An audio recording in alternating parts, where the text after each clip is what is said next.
అలాగే ప్రత్యేకించి కలెక్టర్ గారు కానీ పంచాయతీరాజ్ కమిషనర్ గారు కానీ అందరూ నాయకులు కూడా ఒకటే అడుగుతూ ఉన్నారు.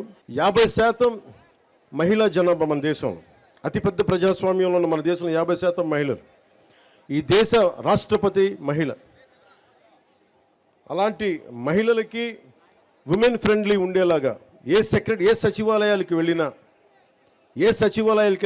ఆడబిడ్డలకి భయం లేకుండా వెళ్ళగలగాలి. కేవలం సభలంటే మగవాళ్ళు రావటం కాదు, ఆడబిడ్డ 50% ఉన్న ఆడబిడ్డలు బయటకు వస్తేనే దేశం బాగుపడదు. అందుకని మీకోసం ప్రత్యేకించి గ్రామ సచివాలయాల్లో మీరు ధైర్యంగా బయటకు వచ్చి మీ సమస్యలను చెప్పుకునేలా, మీ నాయకులకి మీరు సమస్యలు విన్నవించుకునేలా మీకు అలాంటి వాతావరణం ఏర్పాటు చేస్తామని మనస్ఫూర్తిగా అందరికీ ఇక్కడ నేను ఆదేశిస్తున్నాను. స్థానిక ఎంతసేపు మగవారికి అవగాహన ఉంటుంది, ఆడవారికి అవగాహన ఉండదని చాలామంది ఎక్కువ అనుకుంటూ ఉంటారు. పగడాల వెంకటలక్ష్మి గారిని గుర్తుంది. మా